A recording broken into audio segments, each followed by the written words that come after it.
पश्चिम बंगाल की राजनीति में एक बार फिर विवाद गहराता नजर आ रहा है। विधानसभा में मीडिया की गतिविधियों को सीमित करने वाले नए सर्कुलर को लेकर सियासी पाराहाई हो गया है। विपक्ष ने विधानसभा में लागू किए गए नए नियमों को अलोकतांत्रिक बताते हुए सरकार और स्पीकर पर कई सवाल उठाए हैं, तो दूसरी तरफ टीएमसी नेता कुणाल घोष के घर पर सीआईडी की टीम पहुंचने की घटना ने राजनीतिक माहौल को गरमा दिया है। क्या है पूरी खबर, देखिए इस रिपोर्ट में। पश्चिम बंगाल में 15 सालों तक सत्ता पर काबिज रहने के बाद टीएमसी प्रमुख ममता बनर्जी विपक्ष की भूमिका में आ गई है। हाल ही में पश्चिम बंगाल में हुए विधानसभा चुनाव में बीजेपी ने टीएमसी को करारी शिकस्त देकर राज्य में अपनी सरकार बना ली है, लेकिन बीजेपी के सत्ता में आते ही बंगाल में तोड़फोड़ और हिंसा फैल गई है, जिसकी चपेट में कई लोग भी आए हैं।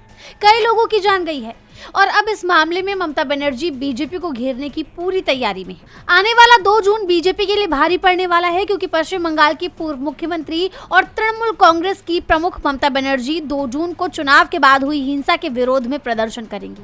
पार्टी ने खुद ये जानकारी दी है। टीएमसी ने रानी रासमणी रोड पर 1 दिन के धरना प्रदर्शन की अनुमति मांगी है। हालांकि अभी इसके लिए बंगाल पुलिस से परमिशन नहीं मिली है, लेकिन माना जा रहा है कि अगर उन्हें परमिशन नहीं मिली तब भी वो प्रदर्शन के लिए तय जगह पर पहुंचेंगी। जैसा आप जानते हैं, पश्चिम बंगाल में विधानसभा चुनाव के बाद से ही लगातार हिंसा की खबरें सामने आ रही हैं, जिसे लेकर सत्ताधारी दल और विपक्ष एक दूसरे पर आरोप प्रत्यारोप लगा रहे हैं, जिससे राज्य में सियासी टकराव भी बढ़ता हुआ दिखाई दे रहा है। और अब टीएमसी प्रमुख ममता बनर्जी ने खुद इस मुद्दे को लेकर सड़क पर उतरने की तैयारी कर ली है। आपको याद होगा कि इससे पहले भी ममता बनर्जी ने कोलकाता हाई कोर्ट में चुनाव के बाद फैली हिंसा का मुद्दा उठाया था।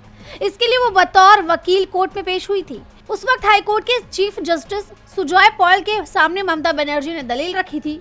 इस दौरान उन्होंने राज्य में फैली हिंसा को लेकर साफ प्रशासन पर आरोप लगाया कि मामले की एफआईआर तक दर्ज नहीं की जा रही है। अदालत में मुखर होकर ममता ने कहा था, पश्चिम बंगाल कोई बुलडोजर राज्य नहीं है, पुलिस एफआईआर तक दर्ज नहीं कर रही।